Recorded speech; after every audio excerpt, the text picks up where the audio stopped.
choppers would come in, and you would be doing something, walking through the halls, heading to a lab, working in one of the units, and someone would come in the loudspeaker and say, "Incoming, 15 minutes." And that would set into action. Someone from the laboratory immediately grabbing a tray with test tubes, needles, alcohol wipes, and a rubber tube actually, to tie around a person's arm, and head down to the chopper pads. Then the choppers would begin landing, and we would move the patients out into a little room where we would begin the triage procedure.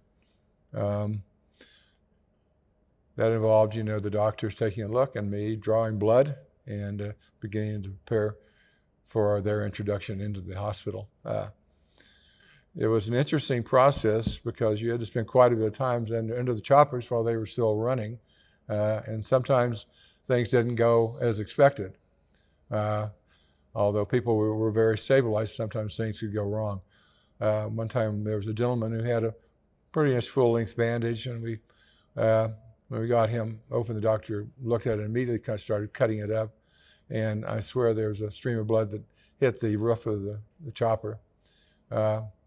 We immediately clamped it, and I just ran as fast as I could back to the laboratory, got as many positive, negative, I didn't care, blood units as I could find, and ran as quick as I could and got back, and we put him on him. The gentleman survived and went home.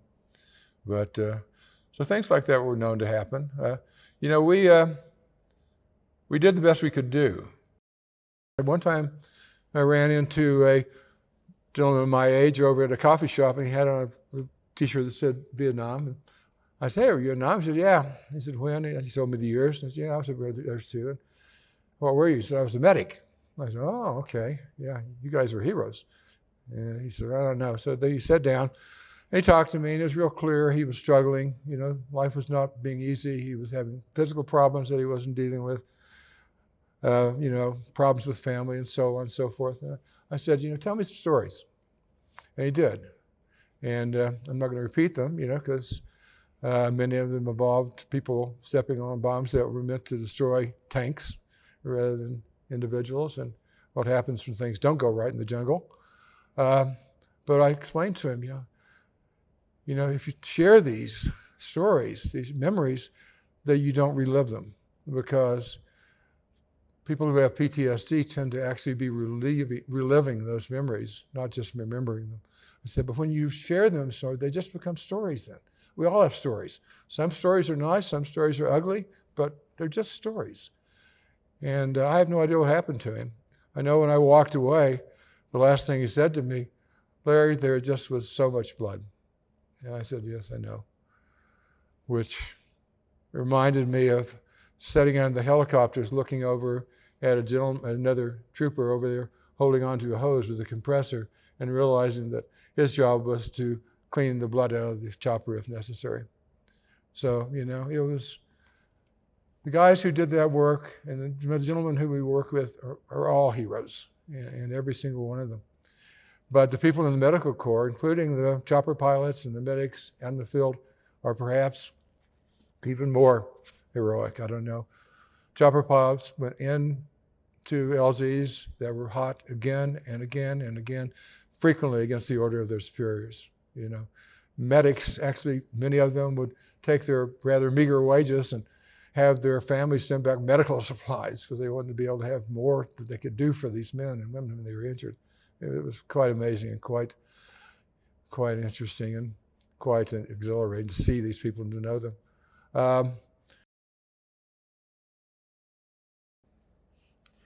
Today is Friday, July 25th, 2025. My name is Becki Parr, and I have the privilege of interviewing Larry Sturgeon, who volunteers for me. I am a hospice volunteer coordinator and in charge of the We Honor Veterans program with True Community Care. And Larry is my MVP. He is one of my best volunteers and has shown up in many veterans' lives, hearing their stories. So today we have the honor of getting to hear his story. Right. Good. Well, good to be here, Becki, and it's good to have you, my coordinator and person who in recent years has given me direction. I'm looking forward to telling this story for my fellow veterans to consider, and for my family and friends, of course. So I know that you know me well enough to guide me down the path that would be best. So I'm in your hands. Well, let's start at the beginning. Okay. Where were you born? Where did you grow up? Yes, I was born in a little town in central Oklahoma called El Reno. It was right on the border of where the Cherokee Strip used to be, the land that once belonged to the Cherokee Nation. It was a small town, but it had a surprisingly good educational system. There was a federal prison there, the Rock Island Railroad, the railroad for which my father worked, was stationed there. And, the wind blows a lot in Oklahoma, and it's hot, but the people there at that time were kind and generous, and it was a pleasure to live there. I was kind of a sickly child. I had rheumatic fever as a child, age 4. So I was isolated in the early years of my life from other people and children because I couldn't get another strep infection, or would have perhaps damaged my heart. So for the early years, I spent a lot of time at home. When I went to school, I wasn't allowed to play at recess with the other kids. I couldn't be that active. So I would sit over under a tree and dig holes and put twigs over them, and they were either underground parking garages or traps, And after a few years, I had the entire perimeter of the playground surrounded, so we were safe. Eventually, I got to become more active. I still remember the first time I walked to school on my own, although it was only a few blocks. As soon as I got around the corner from my house, I started running, something I wasn't allowed to do. But sometimes we have to make our own decisions, even at the age of 8. So I did. I became more and more active as I got well. There was always a time we were taking penicillin prophylactically until I was 18. But I began to develop and became quite athletic. I was, football player, basketball player, track, and tennis, the sport that later became my favorite sport. I feel like I got a good education. In the course of 3 years, I completed all the high school credits, except for the 4th year of English, which had to be done. And then I began taking college classes at the junior college in the town where I grew up. I think I felt like I walked away with a good education, and certainly physically I was well. I was planning on going to medical school. It was a situation where, assuming that I could do the prerequisites and get a good score on the MCAT test, there was a chair waiting for me at the University of Oklahoma Medical School. The doctors who had been with me all through all those years felt I was just perfect for medicine. I was kind of just following that path. I hadn't really thought about it much. But then I went to school and began to take some liberal arts classes, some philosophy classes. I began to realize that a lot of the things that had been a part of my life, some of the religious aspects that my mother was very, very much into, didn't really fit with my understanding of what I wanted my life to be. So, I remember talking to a professor. His name was Dr. Sill, S-I-L-L, and telling him about some of the things that I felt to be true, and might not have been as acceptable to my parents. And he said, you can believe anything you care to believe as long as you can tell me why. And so that's kind of been my guiding idea about philosophies and beliefs. I need to understand why I believe something. I need to know why I'm being motivated by something. And I need to, once I make those decisions, then to follow that on through to the best of my ability. At one point, as I was getting near graduation time, it occurred to me that we were in a conflict in Vietnam, in which we seemed to be drafting people from the lowest economic stratus of our society and people of color. And so I began to investigate what was going on over there, and I decided that I could postpone any further graduate education, med school, for instance. And I decided I was going to object conscientiously to the war. And I began to talk to people on the draft board in El Reno. And they explained to me that they didn't think that was a good idea because if I did that, then I would certainly be a field medic. And they'd already lost several young men and didn't care to lose any more. They told me that they actually knew that there was a recruiter, an Army recruiter in Oklahoma City, And they were looking for someone just like me because they needed someone who was a chemist, as I was. So you graduated with a degree in chemistry? Right, because I graduated with a degree in chemistry. And should I care to join up, I would be trained as a medic, first of all, and then as a medical technician, a laboratory technician. And they had a position waiting for me in a hospital in Japan. And so I did.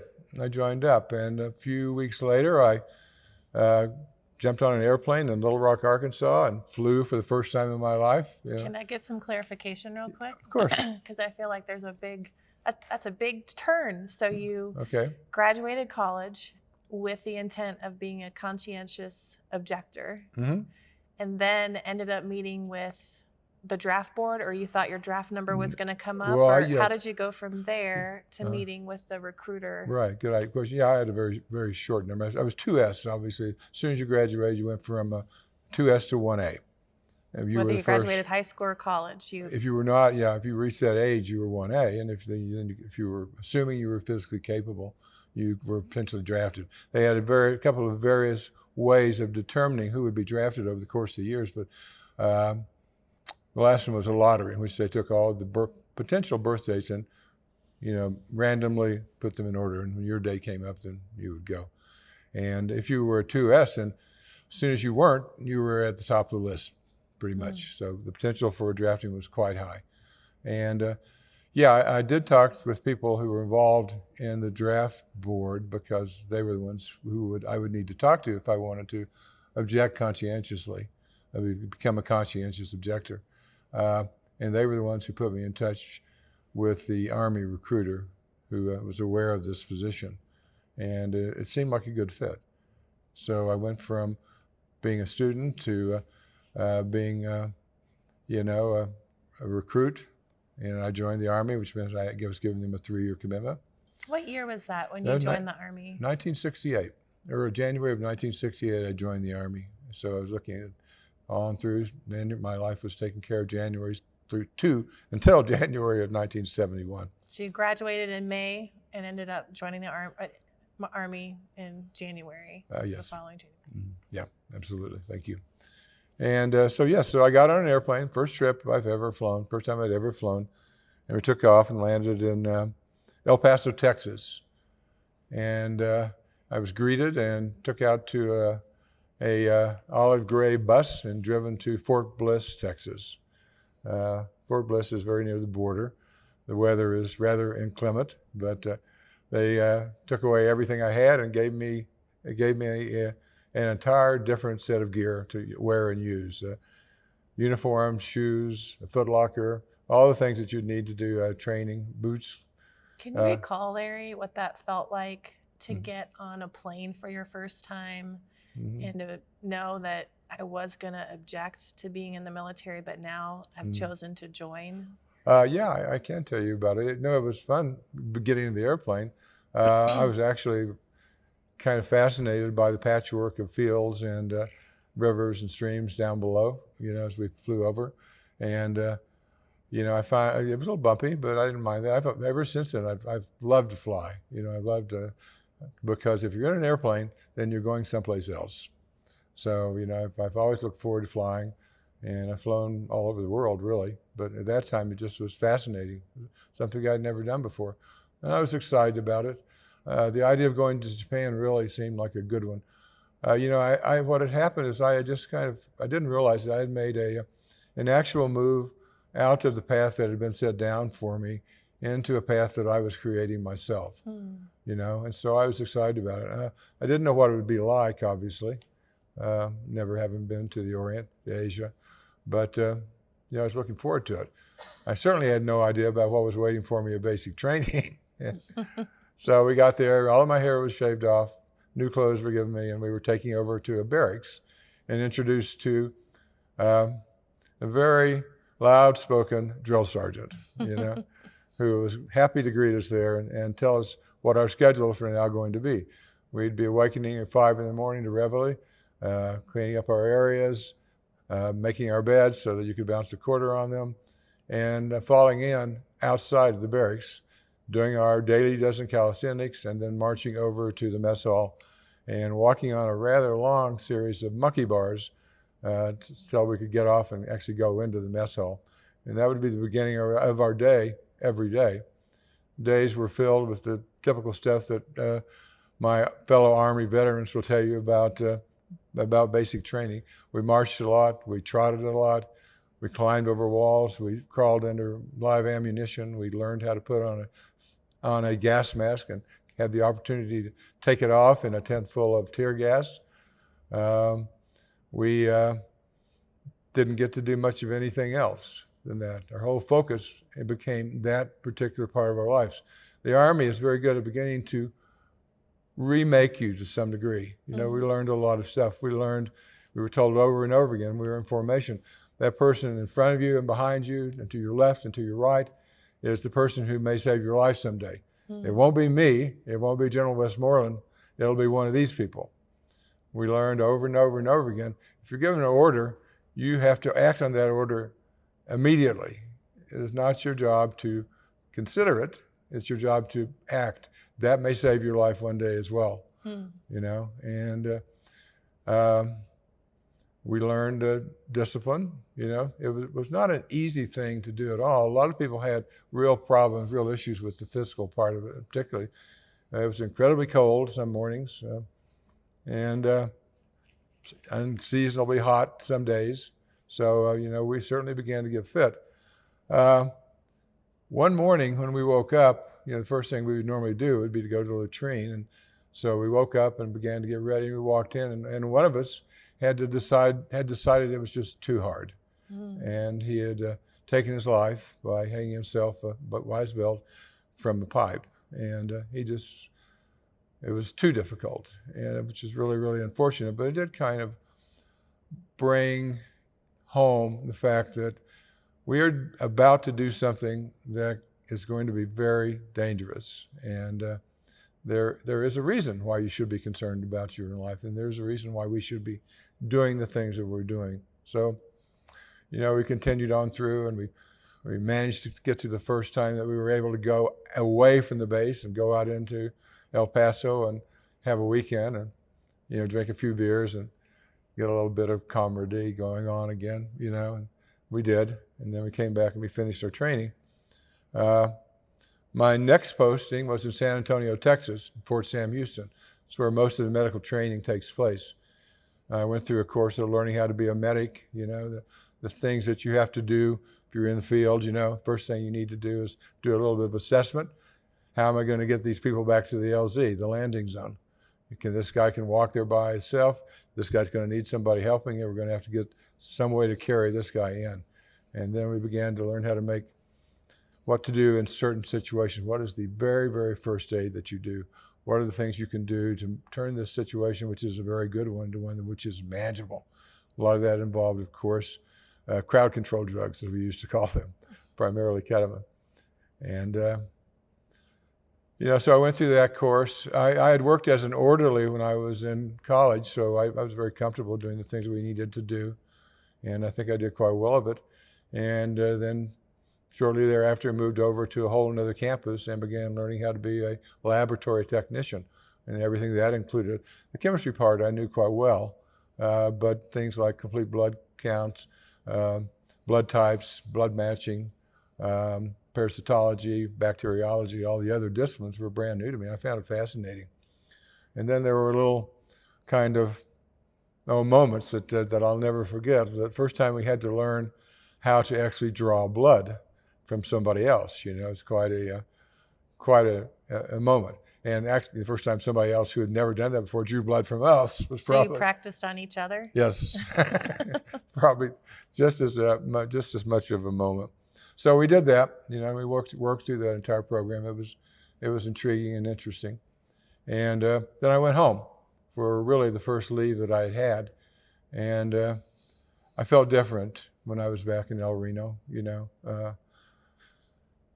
I had changed. There was any doubt in my mind I had changed. There was a little bit more seriousness in my demeanor, I think. And but I stayed there and I saw everybody did the things one would do. Back then, in the late 60s, it was still half the 60s and half the 70s, frankly, So we, and a little bit of the 50s thrown in too.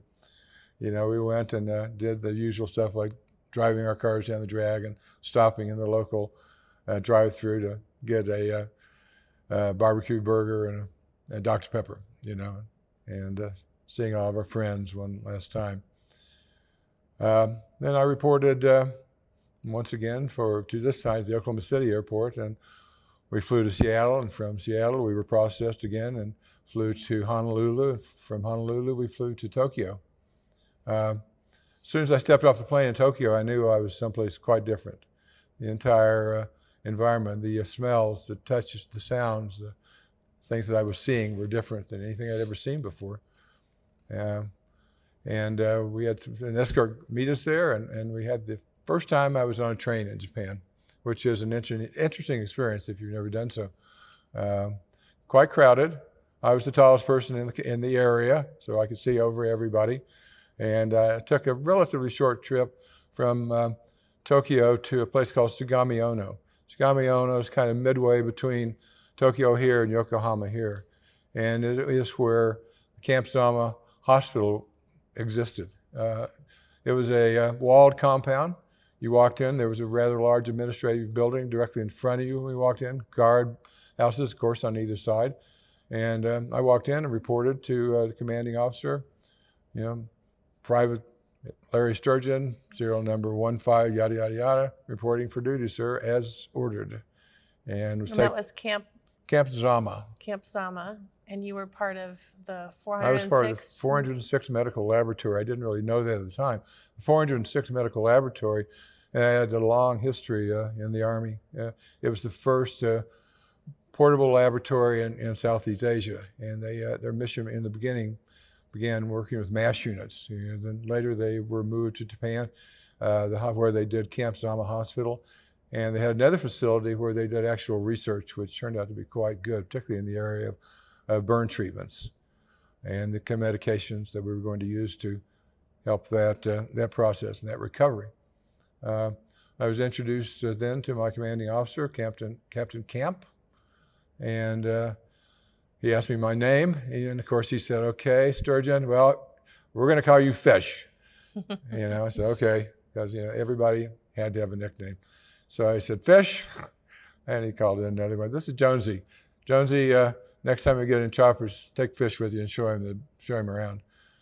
The way the situation worked in that hospital was this. We had discovered, the Army Medical Corps discovered that we had what was called a golden hour, in which we could get people out of the field and to someplace where we could stabilize them and then get them as quickly as possible to a unit such as ours in Camp Zama Hospital.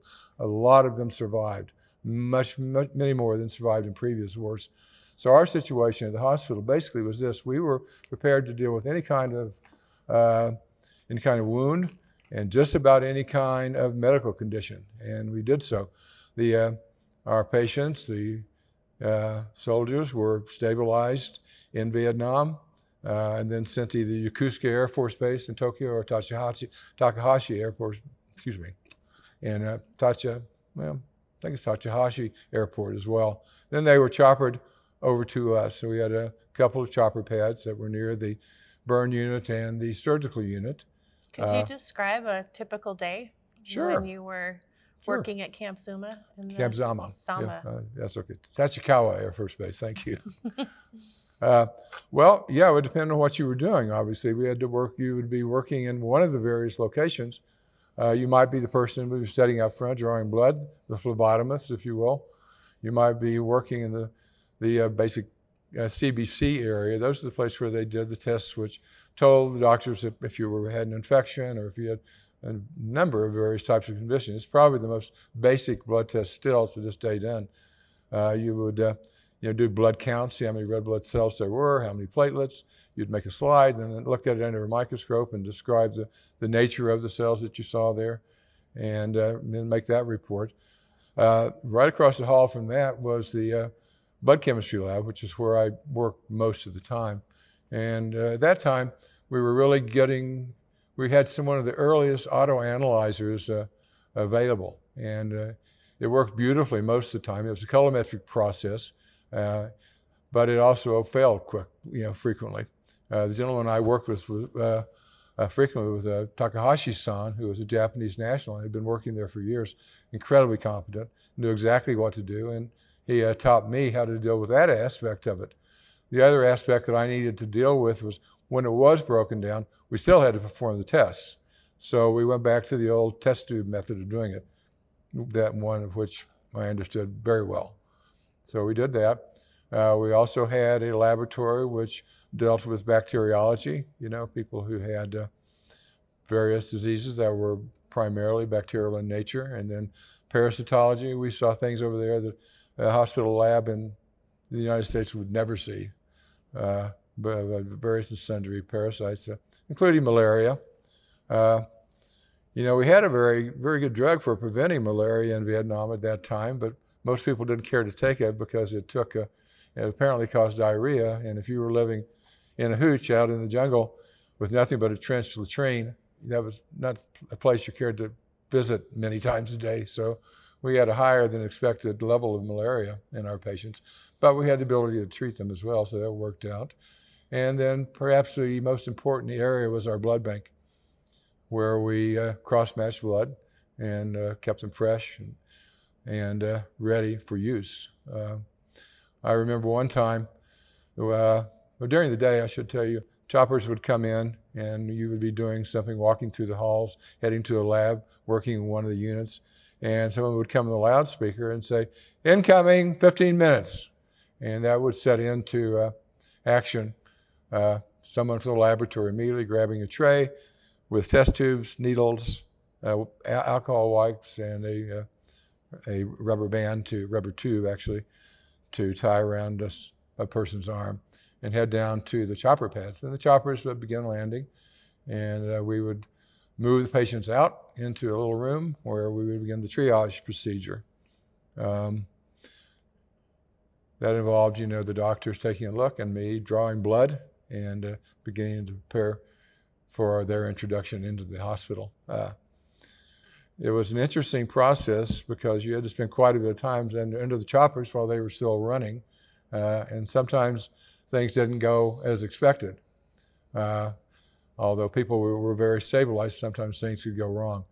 One time there was a gentleman who had a pretty much full-length bandage, and when we got him open, the doctor looked at it and immediately started cutting it up, and I swear there was a stream of blood that hit the roof of the chopper. We immediately clamped it, and I just ran as fast as I could back to the laboratory, got as many positive, negative, I didn't care, blood units as I could find, and ran as quick as I could and got back, and we put him on him. The gentleman survived and went home. But so things like that were known to happen. We did the best we could do, and the best we could do turned out to be pretty good. About 98% of the people who made a test made it either home or back to Vietnam. Tell me a little bit about what you shared before when you said they either made it home or back to Vietnam, and at some point there was a shift on where people really wanted to go. Yeah, well, the way it was set up, we had very clear instructions. Some people might leave almost immediately to go to hospitals in the United States if they were really stabilized, and the stuff they needed, stuff they needed would be more easily available there. But most of them stayed until they got to a point where they were either going to go home or going to go back to Nam. They were either going back to the world or they were going to go back to Vietnam. And that where they went was dependent upon how much time was left in their tour of duty in Nam. If they had, I don't remember the exact number of days, but if they had over a given number of days or months or weeks, then they would be shipped from us back to the unit in Vietnam.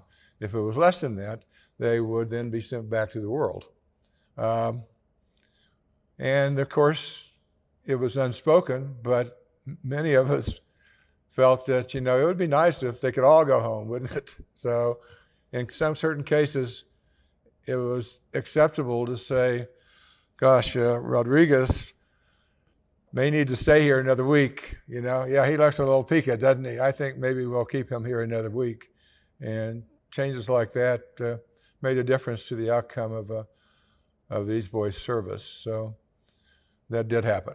And but primarily we just took care of them. Right there, we had the Far East Burn Unit, and this was a time when we were really trying to understand how to treat burns, particularly burns like which occurred from napalm.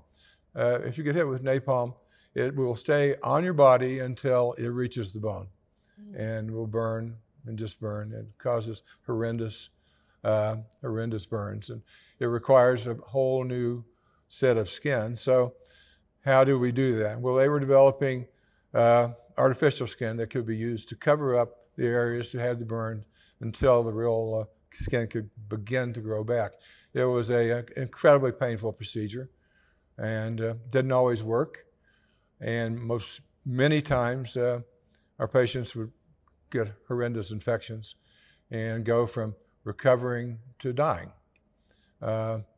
Back then, we didn't have a pulsometer, which is the little device that's put on your finger when you go to the doctor and tells them what your oxygen content is. That was something the doctors really needed to know. And the only way we could make that happen was by drawing blood from an artery rather than a vein. And the only two arteries that you could really access would be your carotid artery right here, or your femoral artery on the inside of your thigh. So we learned how to do that quite well. We had long shifts. Usually you'd work 5 days a week, 7 to 5. But we didn't have enough people to cover all the evening sessions. So periodically your turn would come up, and you would come in at 3 o'clock on a Friday afternoon, work till 8 o'clock on Saturday morning, 3 o'clock on a Saturday afternoon, work till 8 o'clock on Sunday morning, 3 o'clock on a Sunday afternoon, and 8 o'clock till Monday morning. And during those late night hours, usually nothing much happened. But anyone who works in a hospital will tell you there are times when those hours are the busiest of the day. And that certainly was true in our case. So things might get so busy that you have no choice but to call up to the barracks and get another tech to come over. So we would do that, and the two of us would work crazily for a period of time, pumping adrenaline up in ourselves, obviously. And then we would spend a couple of hours kind of coming down from that particular high. And again, we did the best we could. Do you have a patient experience or a certain experience that stands out from people that you might have helped with triaging or moments serving in the hospital? I remember, well, one of the earliest things that I remember was, I got in there, and one of the things we had to do, of course, was go around to the wards and draw morning blood. The doctors would order certain blood tests, and we would take them. And one of the first days I was there, I went down, and there was a gentleman there. He had a Hispanic name, and he was a double amputee. And just trying to keep conversation, I asked him, "So how are you?" And he told me, "I can't go home this way." And I said, "Well, I hear you. You're going to be sent to Walter Reed Hospital, and what they can do with prosthetics these days is absolutely amazing." And the next day I came and saw him. I said, "So how you doing?" And he said, "I can't go home this way." And so the third day, when I came back, I noticed there wasn't an order for blood work. And I said, "Where is Rodriguez?" let's say. And the nurse said, "Didn't he tell you? He couldn't go home that way." So he had just simply slipped away during the night. And, those things happen. Sometimes it was just too much. I remember, we were doing triage, and I actually ended up reading about this incident in an article or a book someplace, but I was there doing my work when it occurred. The person who ran the laboratory was actually the head nurse, but in this case, the head of surgery was down in triage with us. And he was with a younger man. He had captain's badge on his shoulders, and he was wearing a Class A uniform as opposed to scrubs. And the head of surgery was showing around, and he said, "Listen, this gentleman over here, we need to open him up and make certain everything's cleaned out in there. He had a gut wound, something that can become very messy very quickly. You'll take him." The younger captain turned and looked at the colonel and said, "But sir, I'm a pediatrician."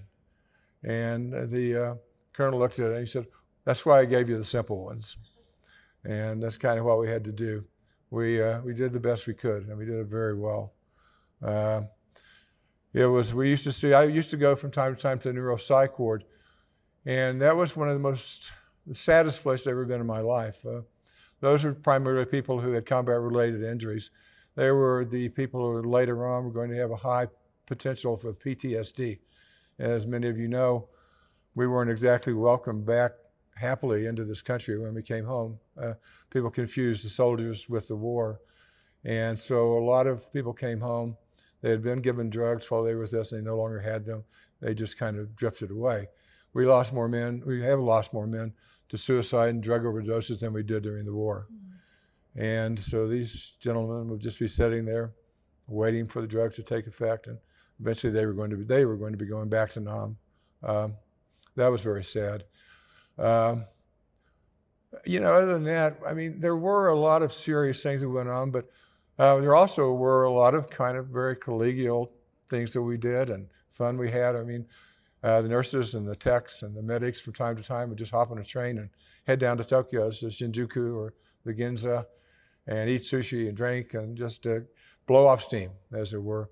There is a story that's told, and I'm not going to go into the details because it's not about me, but it at the end of it, MPs are walking away from a group of medical corps people saying, "Darn medics, gotta hate them, gotta love them," And that was kind of the case.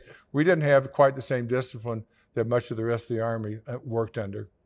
We were a little bit looser and a little bit more able to interact with each other as well. So we did that. Or we would go to, the Izu Peninsula, which was near Yokohama, and it was a beach. It was a rock beach, but it was a beach not too far from the Daibatsu, which is one of the biggest statues of the Buddha, a beautiful temple, and we would go there. We spent a lot of time eating. You're a foodie. So yeah, I know. I became partially a foodie from there. When I first ate sushi the first time, I said, "This is not food, this is bait." But I changed my mind when I actually ate some good food sushi. Takahashi one time took me home to visit his family, and then he took me out the next morning. I spent the night with him into his little boat that he kept in Tokyo Harbor. And that was his hobby. And so we sailed around Tokyo Harbor and caught a couple of fish. I got the worst sunburn I've ever had in my entire life. I'm not exactly a person who turns tan, but it was still fun. We still had a good time. Who were some of your closest friends from that time? It sounds like this doctor that is a Japanese national. Yeah, well, he was another chemist. Yes, he was certainly, and the gentleman who did most of our night shifts was a fun guy to be around as well. I was involved with the librarian and with all the people who worked in the laboratory, a couple of the nurses, everybody knew this was a temporary thing. So everything we did with a lot of passion. I still remember going to one of the nurses' houses to watch the moon landing, and that was a really fun time. But we finished, we got done, and it was time to go home. And I was there my entire tour of duty. Which was how long? Well, 3 years total, and I was there for 2.5 years myself.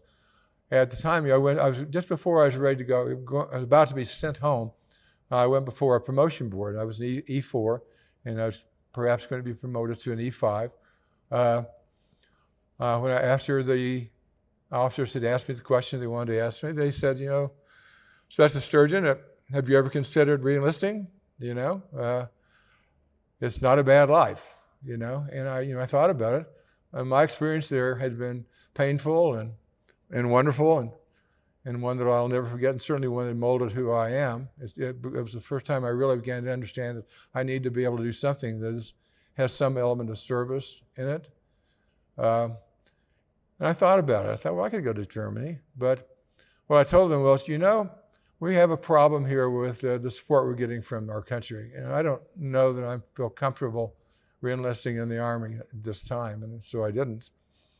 So a few weeks later, I was given an airplane ticket and my final check. And I had a Class A uniform on. I had my duffel bag over my shoulder. And I got on a plane and flew back to San Francisco this time. Now, I didn't have anybody throwing plastic bags full of feces at me. But when I walked down the hallways of that airport, people averted their eyes. And when I came into a waiting area, no one would sit down next to me. So, we heard of what was going on. I went home. I took everything that I had with the exception of a reel-to-reel recorder and a very nice camera that I bought in Japan and threw them in the trash, including my Class A uniforms, including all the pictures I had, and just began to live my new life. I was done with that. At the time, my father was ill. He had emphysema. I got to spend some time with him.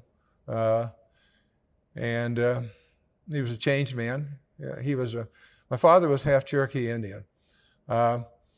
He was he was involved in the railroad.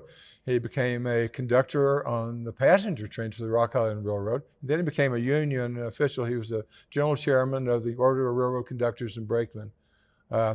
He traveled a lot, particularly Chicago.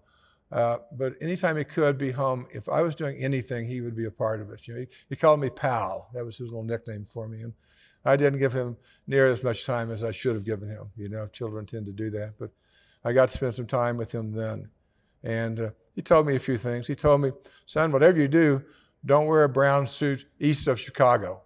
Because apparently people in New York only wear pinstripes or black or navy blue. And he told me, whatever you remember this, son, when you get older, don't stop moving. That's becoming really handy right now as I age. So I keep moving. But he was a good man. My mother was a tall, big-boned redhead, 6 feet tall, who was still angry with her father for making her stop playing softball. She made great fried chicken. If I get home in time today, as a matter of fact, I'm going to make a fried chicken using her recipe. And my daughter and her new boyfriend and my wife and I are going to Shakespeare Festival at CU. So I'll be using Mom's recipe to make fried chicken tonight. I had two sisters. June was a nurse. She loved nursing. She was one of the early nurse practitioners. She went into nursing education, but just didn't care for it. So she went back out and just started doing her person-to-person nursing again. She was one of the strongest people I've ever met in my life. Her fraternal sister, Jean, both of whom were 10 years older than me, was quite sick. She was born with some congenital heart issues. So she was quite sick, but she became a teacher. And she got married, had one child, and passed away in her late 30s. I'll never forget her laugh. She had the biggest laugh I've ever heard in my entire life. From time to time, my daughter laughs her laugh, and it warms my heart a little bit. But I had three mothers, and as a sickly child, that meant I really didn't have to do much of anything. So I never learned how to clean a house very well and how to do the dishes very well, but I do the best I can. And I am a very good cook. As a matter of fact, I could actually, call myself chef. I don't, but I could. I've had that amount of training. Never with the idea of, becoming a chef as an occupation, just because I loved it. I began cooking. Well, let me go back a little bit. When I came back, after a while, I moved to Colorado. I remember coming down 7 Arapahoe Boulevard because the turnpike was still there, the Boulder-Denver Turnpike, and it cost like $0.25. So, I came down the Highway 7 to save the toll of the Boulder-Denver Turnpike. And there's a hill there, and you get to the top of the hill, and you look all across the Boulder Valley to the Flatirons and to NCAR. And I said, yeah, this is home. And I went and stayed there. I got a job running the freshman chemistry labs at CU. I would, get everything together, the unknowns, the reagents, everything needed to be done, the information, and work with the TAs and so on. And it was a good job. It was a great job. I loved CU, loved Boulder. Became friends with a lot of different people. And one day, one of the grad students in the chemistry department and I were going out to a party up on the hill. We got there and we came in and I looked across the room and there was this short little girl with long, straight brown hair. She was wearing a leotard top and a jeans skirt. She had made herself, patches and all. And so I went over and talked to her and she was funny and made me laugh. And we went home together that night. Sorry, it was the early 70s. That was kind of what you did. And I've been with her ever since, 50 years now. She was, at that time, a North Shore Chicago hippie. She later became an elementary educator. We owned an art gallery together in Boulder. She's an incredible ceramicist. She has a laboratory in her basement. She raised 2 of the most wonderful children that you'll ever encounter, and she's put up with me for 50 years. And so Larry, with all your training, just to jump back a little bit to when you got back from Vietnam, from Japan, with all your training, it seemed like it was a natural progression for you to just become a chemist. So what happened? Well, I was a chemist. It could have been a natural progression for me to become a laboratory technician again. And I did try that at a hospital here in Denver. But after my experience, as many will tell you, it just was too boring. It was dull. It was just dull. I just couldn't do it. And I wanted to, I've always felt I needed to be kind of my own supervisor, my own boss. I never liked the idea of somebody else doing it. So I wanted to keep that going on. I worked at the laboratory for many years, but then I started working, creating tests for this gentleman who did things using petroleum. And you need to be able to describe to the petroleum companies the qualities that he wanted. He was doing reservoir liners and things such as that. So I developed the tests, and they were all perfectly. Could we stop for a minute? Oh, yeah. All right, so what was I saying? Well, we're not rolling right now, but I loved that you had told me that you had this plan, and then you got back here and working in the laboratory was dull. And that's thank you. I figured I knew that immediately. And that you actually missed the adrenaline of doing something. Oh yeah, well, because I love that where that landed you in disasters. Yeah, it did. It did, didn't it? So that's where I was. That's kind of what I was trying to prompt there. Good. Thank you. Okay. Are we ready to go? Oh, sorry. Okay. My mom always said tall women should sit up straight. So I worked at CU. I was quite happy with that job. But we got married and we began to have children. And I was working then for the gentleman who was in the petroleum industry, developing the tests that he needed to be able to know the quality of those tests. And he introduced me to an architect in Boulder who had the largest architectural engineering firm at the time. And I began to run his laboratory. It was a materials testing laboratory as opposed to exclusively chemistry, but it was something I could do because I know how to do that sort of stuff. And so I did that for a while until the principal of the company retired, and then I bought the laboratory. And Jan and I began to set off on a path of perhaps a chemical testing laboratory, an environmental laboratory, and we did it at a time when the government was coming out with all sorts of regulatory tests. One of them was the AHERA, the Asbestos Hazards Emergency Response Act, which said that every public building has to be inspected. Any asbestos that was found had to be examined, and a containment plan had to be developed, and training had to occur. And so that meant literally every school. So there are groups called BOCES, Boards of Cooperative Education. And so I began to go to the BOCES, and we got basically all of these schools in Colorado under contract to do that, all the schools in Colorado, to do that work. And as well as some in New Mexico, southern New Mexico. So then we, over the course of time, we broadened our work. We did underground storage tank inspections. We did lead paint. We did inspections for people who were preparing to buy a property. We were certified through the EPA to be able to, if we went out and inspected a property and did the histories on it, and then told somebody, no, there's no hazardous materials on this site. And if later they found out that there was, they would not charge the person who had bought the property to pay for them, to pay for the cleanup. So that was a very sellable service. We did this, and Jan started her gallery, and things were going along very nicely. My first son was born. I one time was watching a company put down concrete bike path over behind Mary Street Housing at CU, and if you can know where to look, you will find a thing that says DLS, and with his birth date, and it's still there. And that went on quite well, and we did fine, until one day in 1993, I was down in Denver in a building that had been abandoned and gutted out. They had been taking the asbestos off of the exhaust fumes at the very top of the building, and it was 40 feet down to the basement. And I was up on a catwalk. I needed to get onto the ladder to go up to attach the pump that would draw air in so we could see if there was asbestos in the air. And unfortunately, no one had secured the ladder. So I noticed that the catwalk was going by, and realized we're going to ride this ladder down to the ground.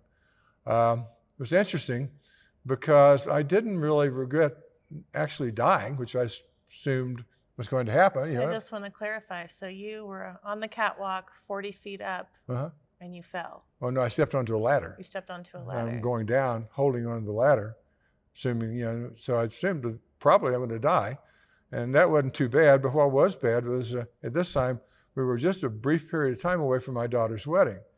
And I was really sad that I wasn't going to get to dance at my daughter's wedding. That's like, geez, that's not fair. So I decided, okay, I'm going to do a parachute roll. If you don't want to know what a parachute roll is, if you're parachuting, when you hit the ground, you don't want to have your legs stiff. You want it to be like a spring so that the impact will not be transmitted into your internal organs in your abdomen. So I hit ground, I rolled, I broke my hip, had an open break on my right leg, and I was in pretty bad shape, and I was laying there bleeding on the ground.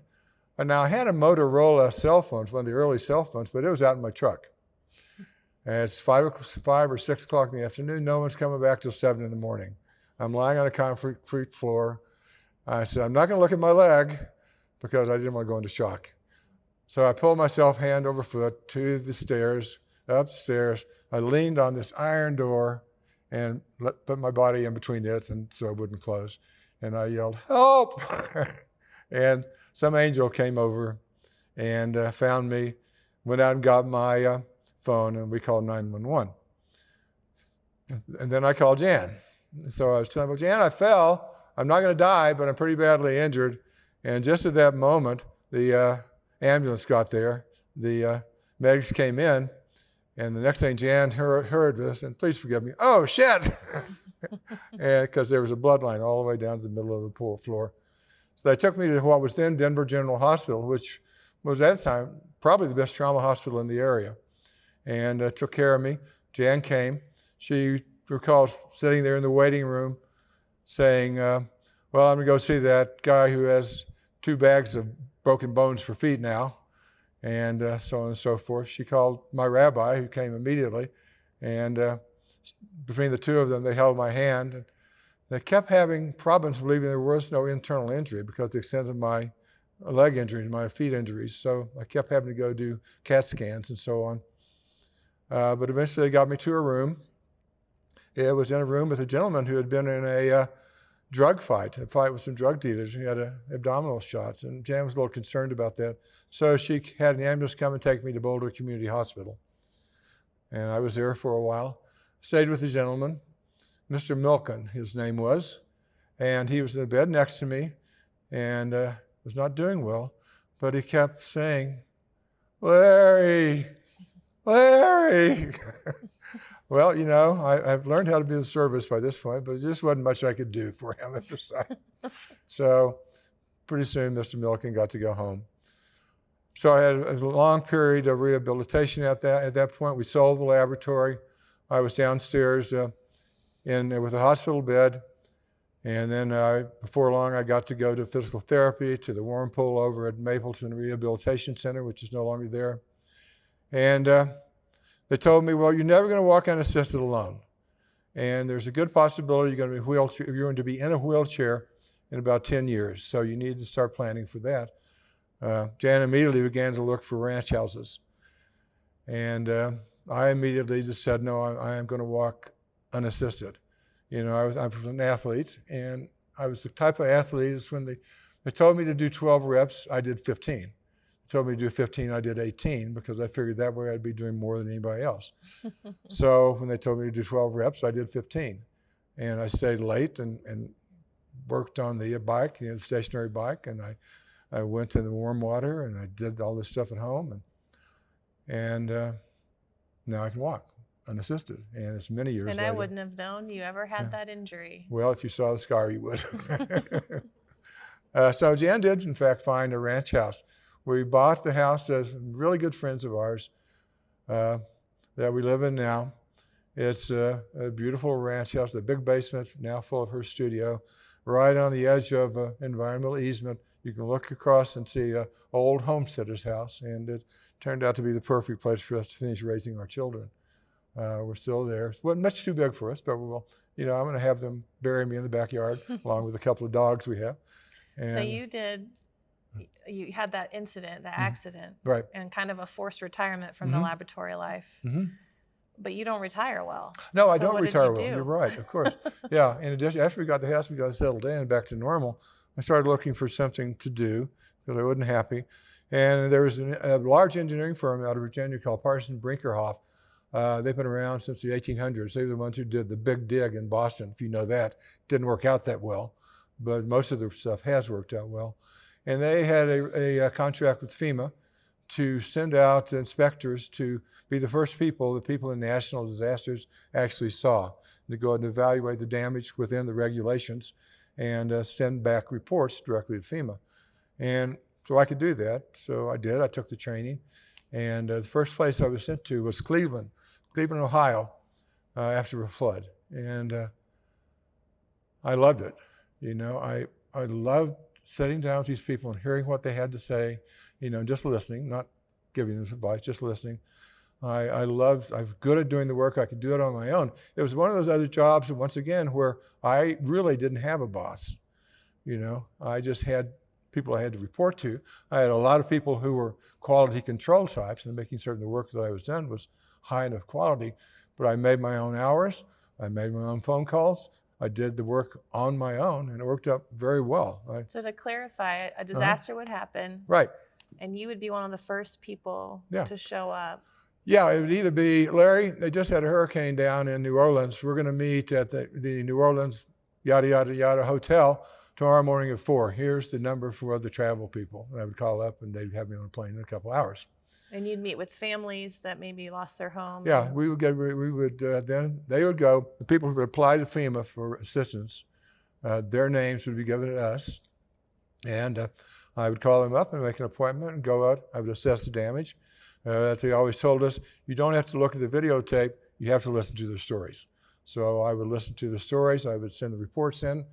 I was good at it, so my reports were always quality work. And so before long, every disaster that happened, I got called to. So, I had to go back. Stories is a theme that you've had throughout. Well, I was beginning to realize that I really, as I said, at the hospital in Japan, we did the best we could.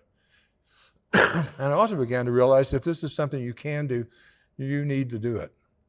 And I also realized that, I'm never going to be Moses, but maybe I can make the world a little bit better than it would have been if I hadn't been here, And that was something I got, I think, from my father. I do remember when first time I told him that I was opening my own business, and he said, "Oh, that's good. And then you get to pick your own hours, and you can pick which 12 you care to work." And he was right, But he was very much about, he was a union guy, and he was a union guy for a reason. He's also the guy who taught me probably my ethical position, not my religious position, but my ethical position. He taught me you never decide about people based upon the color of their skin, based upon their size, based upon their sex, based upon their intelligence. You decide based upon the types of things that they say to you and the types of values they have, and I've always done that as well. But so I responded literally to every national disaster for 15 years until I got to be 70. And I'd come back from, I did the disaster, the flood in Boulder, 120 days in a row or something. I worked for that one. You'd work 12 to 14 hours a day, then you'd set up your next day. So it was hard work, but I was still able to do it. But one day I was out mowing the lawn after I'd come home from a deployment, and I realized that this is really hard. You're really tired. It's time to do something else. The recovery curve had become just too low and too slow. And so I decided that I would take care of that as well. So I stopped that job. At 70. Could we stop for a moment again? Yeah. All right. So where were we? I think we're I was talking about finished, retiring. Yeah. So, Yeah, it was just time for me to try retirement again at age 70. Try retirement again at age 70. And so I did. And things were quite fine. I was able to find stuff to do. But I got a call from a friend of mine who I'd known for years who was involved in hospice. And she said, "Larry, how come you're not volunteering for hospice?" So she was quite aware of my background and everything. And so I said, "Well, what do you mean?" And she told me what you do. She, in fact, had your position, and she was your predecessor. So I applied, and True decided that I could take the training, which I did.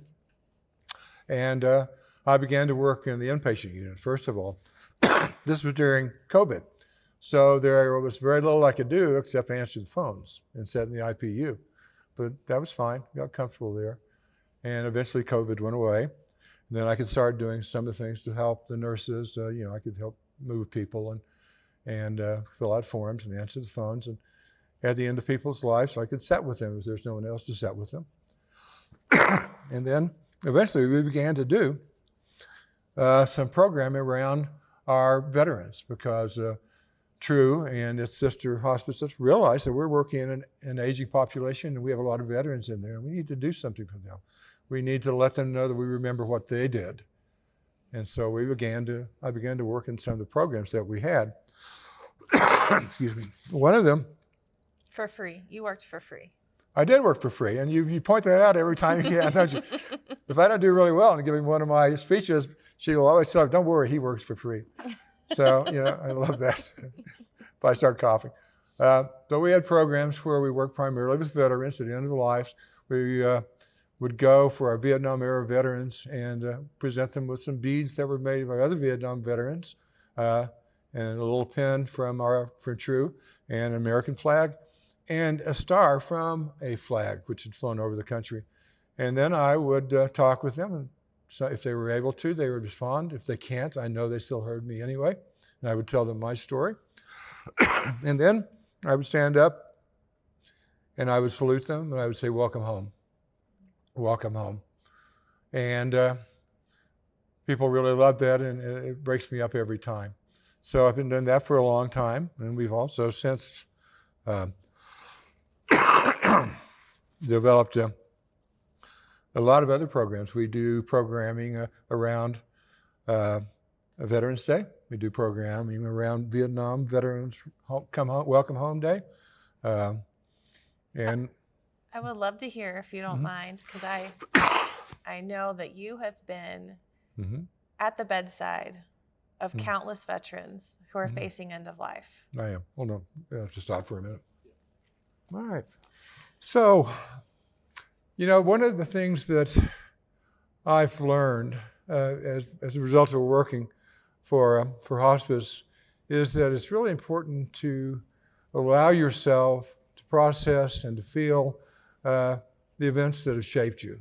When I first came home, as I told you, I just pretty much got rid of everything that was a part of my military life. It just went away.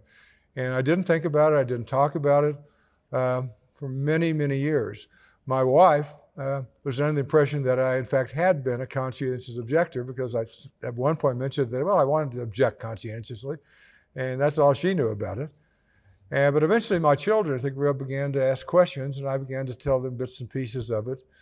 And they found it interesting, so I told them some more.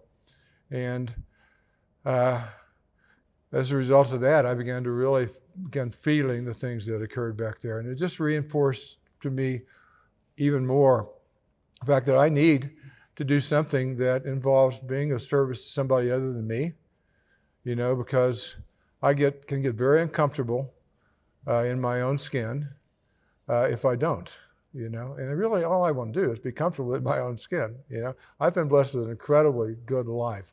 And I don't want to miss it because I was too busy, worrying about things. I don't want to miss it because I was too busy feeling sorry for myself. So if I'm thinking about you, guess what? I'm not thinking about me. So, I've kind of used that as what I do when I work for you, It's, I'm thinking about them. I'm not thinking about me. And, there's I mean, there is an old Hasidic saying, you know, if God puts something bad in your life, the least you can do is be unhappy for a little while. So I'm okay with being happy for a little while when something bad happens. When I work with some of the people we work with, they're at the end of their lives, and so inevitably, they're going to pass. Many of them are going to pass away, and it makes me sad. But you know, by the same token, I know we did the best we could. So I remember, gosh, so many of the men and women that I've worked for. I remember early on, there was a gentleman. I was going to his house, and I was going to do one of our pinnings. His family was going to be there. His social worker was going to be there. And he was an end-stage pancreatic cancer patient. When I got there, he was sitting next to his wife. He was wearing a hospital gown, very thin. And, you know, I explained to him what I was doing. We talked about some of our experiences, some stuff the family had never heard before. And we talked about coming home, which is something I always hit. And he agreed with me that it was difficult. And then I explained to him, you know, some years ago, Congress suggested that it was not only desirable, but perhaps mandatory for veterans to actually salute the flag as a symbol of as our national symbol when it's presented, rather than simply putting your hand across your heart. And I said, I've come to believe that you're just as much a symbol of this country as the flag is. So I'm going to salute you as I give you these beads. And I explained that the beads were made by Vietnam veterans to be given to Vietnam veterans. And he said, no, I'm going to stand up. And so his wife helped him up, and I stood in front of him, and I presented arms and ordered arms and said, welcome back. And I could see him take his breath, and his wife, he said, I want you to pin the beads on me, to his wife. So I took his arm and held his arm while his wife pinned the beads on his gown, you know. And then he sat down and just kind of went, a little smile, you know. And it warmed my heart. So the family loved it, as they frequently do. There have been many occasions like that. One time I ran into a gentleman my age over at a coffee shop, and he had on a t-shirt that said Vietnam. And I said, hey, are you Vietnam? He said, yeah. He said, when? And he told me the years. I said, yeah, I was there too. And what were you? He said, I was a medic. I said, oh, okay. Yeah, you guys are heroes. And he said, I don't know. So then he sat down, and he talked to me, and it was real clear he was struggling. You know, life was not being easy. He was having physical problems that he wasn't dealing with, you know, problems with family and so on and so forth. And I said, you know, tell me some stories. And he did. And I'm not going to repeat them, you know, because many of them involved people stepping on bombs that were meant to destroy tanks rather than individuals, and what happens when things don't go right in the jungle. But I explained to him, you know, if you share these stories, these memories, that you don't relive them, because people who have PTSD tend to actually be reliving those memories, not just remembering them. I said, but when you share them, so they just become stories then. We all have stories. Some stories are nice, some stories are ugly, but they're just stories. And I have no idea what happened to him. I know when I walked away, the last thing he said to me, Larry, there just was so much blood. And I said, yes, I know. Which reminded me of sitting on the helicopters looking over at another trooper over there holding onto a hose with a compressor, and realizing that his job was to clean the blood out of the chopper if necessary. So, you know, it was the guys who did that work, and the gentlemen who we work with are all heroes, and every single one of them. But the people in the medical corps, including the chopper pilots and the medics and the field, are perhaps even more heroic. I don't know. Chopper pilots went in to LZs that were hot again and again and again, frequently against the order of their superiors. You know, medics, actually, many of them would take their rather meager wages and have their families send back medical supplies because they wanted to be able to have more that they could do for these men and women when they were injured. It was quite amazing and quite interesting and quite exhilarating to see these people and to know them. So for 5 years, you've been volunteering Mm-hmm. for hospice. Yes. Listening to people's stories about their service. How has that listening impacted Mm-hmm. your own experience with your service? Well, it's thank you, Becki. It's allowed me to do that same thing. It's allowed me to come here and tell you my story now. Something which I wouldn't have been interested in doing. I wouldn't have thought you would have been interested in hearing. It's allowed me to come to realize that, at one time there was a path that was set down for me, and it would have been a good path. It would have been fine, but it wasn't the path that I needed to walk. When I look at my life now, I realize those experiences that I had in Japan made me, to some degree, who I am. I know that the experience that I've had in raising 2 children and going to natural disasters. I remember it was in North Carolina. I got an appointment, and I went to a gentleman's house. Nobody was there except this one rather sickly-looking guy, and so we sat down and talked, and after I did the inspection, and he told me, I've only got a few weeks to live. And so I ended up sitting there with him for about 3 hours talking, and nobody ever came back. But that kind of came back into my memory when I started thinking about doing this, because I said, well, I can do that, So, it opened up the experiences I had in Japan and made them more potent. It opened me up and made me able to do more things. It made me be able to accept that I'm who I am, I used to want to be, I used to be really good at being who I thought you wanted me to be. I made a living doing that when we ran the environmental consulting firm. I was very good at telling you, I'm going to give you exactly what you need, and when you get it, I'm going to tell you exactly how to use it, and you're going to be the one who gets all the credit. And it worked very well, thank you, but it wasn't particularly enriching to me, except in terms of dollars. So, I needed to have some experiences that allow me to think about the things that happened to me and process them and appreciate them and let them be what they are, which is memories, and to help other people do that. Now, we have a program now called squad meetings that we do in many of our units. We work, with our hospice beds and various long-term care units. You're being modest. You developed the program that we're doing called Squad Meetings. Well, thank you. And why did you come up with the name Squad Meetings? Well, squad meetings were something that occurs frequently. It's a smaller group of people, maybe 12 soldiers, and their superior, their NCO, or their second lieutenant get together and make plans for what's going to be coming in the future. Here's what's coming. What are you going to do about it? Here's what we're going to do.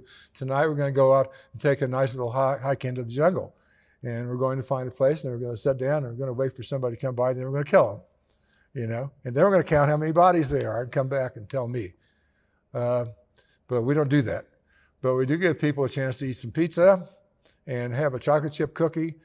And I get to tell them some of my stories, and they get to tell me some of theirs. The last one we had involved a lot of crying. Some guys were looking at some stuff that was hard to look at, and they were in front of us, were able to do it, and it blows my mind. So I think this program is working very effectively. If I were going to design another program for you, I think it would be teaching civilians how to talk to veterans. Yeah, I really appreciate when someone tells me, thank you for your service. I do. But I sometimes, just because I'm ornery, say, that's what I said to my waiter last night. He still wanted a tip. And people don't always appreciate that. What can you do? So, yeah, it's opened me up. It's made me more open. It's made me a better person. You've given me so much more than I've given you, that I can't even begin to tell you. I love doing this work. I love being with veterans. There's a program that is called Medical Assistance with Dying. Is that right? MAID, Medical Aid in Medical Aid in Dying. MAID, M-A-I-D. We got a call from a gentleman. He wanted a veteran, to come out and talk to him because he had a date certain when his life was going to end. So I came out. God, we talked for hours the first day. He told me, one story he told me was when he went for R&R in Japan. He was on his 3rd tour in Vietnam. He had been one of these gentlemen, I might talk about another gentleman like that, who had been given the option of going to jail or to the Army, and he chose the Army, and he loved it. But he was on R&R. He was in Tokyo. He was at Tachikawa Air Force Base. And they said, hey, do you want to ride into Tokyo? He said, no, I want a case full of ice and beer. I want a TV set, and I want a chair with a back on it, because he'd been so tired of sitting on cots out in the boonies. So he did it. He says, the best R&R I ever had in my life. And he told me other stories in front of his daughter that he had never shared with anybody else. We stayed together for about 4 hours that day, and I asked him if I could make him a meal. Something he'd really like to eat before, and he said, no, I've got some friends doing that. I said, if you want to, I can come and stand in the door after you get your medication. I'll be here and stand in the door. He said, no, but I want you to come one more time next week. And so he did. Yeah. In Vietnam, another set of heroes were the non-commissioned officers who were there for their second and third trips, because they knew what was happening. And they understood that right now, their purpose was to get as many of these young men home as they possibly could in one piece. And they knew how to do it. And it didn't involve putting them in harm's way. It involved keeping them out of harm's way. So I've been eternally grateful that, despite the fact that we lost so many, and so many were damaged and wounded, so many were saved by people such as, the NCOs. There was a guy called Sergeant Major Banta, who I met one day. He was maybe the most intelligent, most articulate man I've ever met in my entire life. And he gave me a lot of advice that I still, to this day, continue to use. So, it's the wisdom that you find out there that makes you change and become more important, more a part of yourself, to be able to process the things in your life more easily. And, if you look, it's everywhere. It's in people, particularly people at the end of their life sometimes become very, very focused, very, very aware of what's important, Could you tell me about the gentleman that you supported in Denver? Which one? The one you were just touching on about, I didn't want to use his name, but no. About that was unhoused. That's what? Sorry? That was unhoused. Oh, my goodness, yes. That's interesting. Yeah, we had Becki and I were actually on a panel one time that was on the internet, and Becki got a call not too long after that, from a gentleman who ran a hospice here in Denver. And it was a hospice for the unhoused. And they were running low in funding. And so they wanted us to come and do one of our pinnings there, and they would invite all the volunteers and the staff and other people. A veteran on their service, yeah. And so we agreed to do that. And we went down and met a young, no, he wasn't young, he was a man named Daniel. Daniel. Don't say his last name. Oh, I won't say his last name. I'm not sure I remember his last name. But, good old Hippo. Daniel had also been given a choice of going to jail or going to the Army. He went to the Marines instead. He would maintain that the reason the judge did that was because he was dating the judge's daughter. Perhaps that's true. I'm not certain. But he did. He went to the Marines. It was near the end of the Vietnam conflict. It wasn't a war, They never declared war. And he was in Da Nang. Da Nang is near North Vietnam. Da Nang is near Hue, the most beautiful city in Vietnam. Da Nang is one of the few places where the Marines had actually ever been driven out of one of their camps. And the North Vietnamese drove the Marines out. And then after that, there was street fighting in Hue, which caused an incredible amount of damage. But at this time, the Marines were back in Da Nang, and they were bugging out. So they were taking the huge transport planes and putting all the heavy equipment. Most of the staff and had already left, and Daniel was there with a few men, but getting everything that we were going to take with us onto planes, getting ready to leave. And eventually they got done. They flipped out the lights. They got on the planes and flew away. Daniel came home, got discharged, sent out on his own. Shortly thereafter, his entire family was killed in a car wreck. Daniel became unhoused, began to use drugs. I'm sure he had PTSD. I'm not a practitioner. I can't make a diagnosis, but I'd bet you he did. And when we met him, they brought him out onto the stage where I was in a wheelchair. He looked slumped over. He looked this guy is definitely EOL. But we did the service, and I've been over and talked to him, as I like to do, so they can hear me. And we gave him his pen, and we gave him the star from an American flag. And I stood up in attention and saluted him. And then I said, I'll come see you next week. I didn't think he would be here next week, but I did. And I came back, and Daniel was standing up in the room next to where the beds were, trying to convince one of the volunteers to take him outside to smoke a cigarette, and he was better.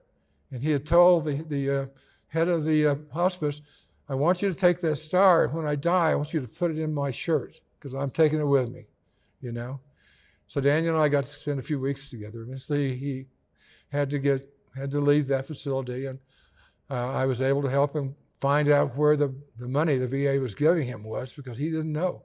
It was building up in a bank account. We found it for him. And then we found another place for him to go to be at the end of life. And we got to go. Buried in a military cemetery. Buried in a military cemetery at Fort Logan here. And I couldn't go to his funeral, but I sent him a nice, letter to him. And what it taught me was that, it doesn't matter what place people are who come to us. The impact of someone caring about them, someone giving them a warm bed, someone making certain that they have meals and the relief from pain that they need makes a huge difference. Daniel was so close to death, and he ended up having another, 3 or 4 months of life that was much better than the life he had had before. It just, once again, informed me of, the work we do is important work. Well, and as a bystander, my observation was you showed up and gave Daniel an ear, and you listened to his stories, and he wasn't a person that had visited his own military experience in a long, long time. And at end of life became proud of it, so proud of it he asked to make sure he was buried with the star you gave him. And what you've done time and time again, and I can feel myself getting emotional. Oh, me too. Is you've created that space for people. I remember the World War II veteran who you were trying to pin, and he said, wait, did they forgive me? And you said, yeah, they forgave you. And he said, okay then, and lets you give him the certificate and the pins. I've remember countless people whose bodies maybe weren't working the same way that they used to when they were young, but when you gave them a salute, would do whatever they could to try to salute you back, even if they were bent over in a wheelchair. And you have been the catalyst for giving people dignity and an ear for their story and laughing with them about things that only another veteran can understand when you talk about boot camp and training and time in country and as a medic. And I just appreciate so much the way you have been generous with your story so that other people could have their story held. Well, that's very kind of you, and thank you for saying that. I was told, another thing my father told me is, when someone gives you a compliment, you don't say, no, that's not true. That's really insulting when you do that, so thank you. Especially when they're right. But you also told me you were always right. So, so this work has helped me grow even in my advanced years, I think it keeps me younger. I think it gives me energy. It gives me a reason to get up in the morning. I get as much from it or more than anybody I've ever worked with. Some of the people I've met are phenomenal. We have a program in which we set up a relationship with a veteran. A couple of times a month, we go over and sit down with them for a couple of hours. It's a companionship program, vet to vet. And the first one I did was a gentleman who had been in Korea.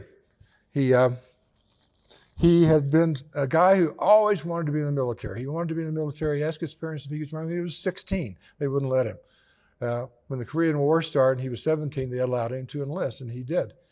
He told me the story about the time they were in formation, getting ready to be sent to Incheon, and they were out in the airway, and they saw a plane coming and landing and taxiing over next to them.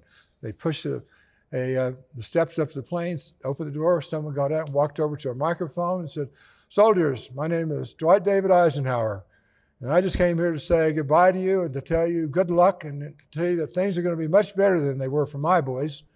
And he pointed up the sky. Another plane was going by. Parachute came out and something was floating down to the airport. Parachute broke, all of a sudden crashed to the ground. Well, excuse me, before that I said, "That's the new transport that you guys will be riding in. You won't be slogging through the mud." It fell to the ground and was totally destroyed. And one of his friends, who was the comic in the group, there's always one, this guy's a short guy from Brooklyn, said, "Hey, General, is it okay if we walk?" Broke everybody up. And he went on to be very successful working in the medical equipment business. He came up with a couple of really useful devices. He got funding for the people doing the research into heart transplants and kidney dialysis. He was madly in love with his wife, just as I've been madly in love with my wife. He talked about how much he looked forward to seeing her. His daughter was just wonderful, and he passed. And of course, I sat at his mass, funeral mass, and I still think about him. I still think about him. What a great guy he was. I have a story that I tell these guys sometimes. It's anecdotal, and in fact, it's not true, but I tell it anyway because it's fun. It seems that Hemingway was at his favorite bar in Venice, and the bartender, or the drunk next to him, said, "I'll bet you can't, bet you $500 you can't tell a story in 4 words." So he thought about it for a minute. He said, "Bring me to the Scotch." Thought about it for a few more minutes. He said, "For sale, baby shoes, never used." And the guy said, "Here's $500. And so, they loved that. They spent time on the internet looking to see if it was real or not. Next couple of weeks when I came, they said, "That was such a great story." "Not true, though, is it?" I said, "No, it's not." Well, Larry, they are running out of time because we're going to use this room. Okay. And I know it was important to you to share that closing statement. So I was trying to pull it up on my phone so you could share it. Okay. But I don't know why it's not working. Can you read it that small? Oh, of course. Yeah, I think in the Vietnam era, not all uniforms were worn in the jungle. Some were white lab coats, stained not with mud, but with solutions and samples that helped save countless lives. The 406 Medical Laboratory in Japan played a vital role in keeping soldiers safe, quietly, carefully, and with extraordinary dedication. Thank you, Becki, for helping us remember. You don't have to thank me at the end, but I know that you wanted to read that. Is that good? I think so. Or do you want him to read it again without me interrupting him, if you want to use it? Oh, it's fine. You did a good job. Pardon me? No, it was great. Are you fine? Are we good? Okay. All right. Thank you, Larry. Thank you. Maybe one final, any last questions? Question about you being a conscientious objector. Mm-hmm. Were you carrying a weapon? Well, see, I didn't take that status because. Yeah, I had I taken the status. Oh, I'm sorry. Yeah, I didn't take the status because the concern was that I would just be a good old field medic, which is a very dangerous situation, and there were people who didn't want me to put myself in that situation, and the option that I took gave me the opportunity to do some of the same sorts of work. I had a sidearm, but I never fired in anger at anybody, and it just was the decision that I had to make conscientiously, and it came out with a different end than I would if I had said, "I object conscientiously to war," and refused to fire at someone. Do you have any last things you would like to say to peers, Vietnam-era veterans? Mm-hmm. Yes, I would. Let me think about that for just a second. They never declared, there was no such thing as the Vietnam War. The Congress never declared war. The war, we put our soldiers into Vietnam on the basis of the Tonkin Resolution, which may or may not actually involve an actual incident. But they sent us there with conventional weapons to fight a guerrilla war against a guerrilla group who had just finished booting the French out, and prior to that, the Japanese, and several times the Chinese prior to that. And we learned how to survive in those conditions. All of the mighty military of the United States Army didn't help. Some of it was really useful, the artillery, you know, for instance. There was a thing called Puff the Magic Dragon, which was a gunship that had machine guns on one side, and we could take that and just go in concentric circles around and around and around, essentially kill everything that happened to be in that area. But we went there, despite the fact that we were in an area in which we were working in a war which didn't have any glory. We had the same feelings, the same fears, the same exhilaration that all of the soldiers that had gone to war before us. You know, the thing about war is it's either incredibly boring or it's madly crazy. And we were able to deal with both those situations. Some of us looked for aids in the form of drugs, in the form of alcohol, but most of us looked for the aid where it was most available, which is from that person standing in front of you or to your left or right in the formation. And we carried each other. We made it so that as many of us as possible could get home. The problem that we've had is that when we got home, we forgot some of that stuff, but we're remembering it now. You know, we have a series of people who understand that there is a Vietnam era veterans, both in country and out of country. And we all served our country, and we all were moved, scarred, given growth by it. So, you know, I'm both grateful that I was able to have that experience and grateful that I have this cohort of colleagues, veterans, men and women, nurses and infantrymen and mechanics who I can walk up to and talk to like that, who I can identify with as deeply as possible. And believe me, for many, many years, I was not the guy that you want to go to if you wanted to have an intimate relationship. You know, I was the guy who kept himself to himself. Not that anymore. I feel like I'm giving myself to other people, and I get back way more than I give. So. Well, Larry, thank you for your service well, and welcome home. Oh, thank you. I appreciate that. Oh, No. What are we doing? can I shake your hand? I hug this guy. You do. Absolutely. Thank you. All right.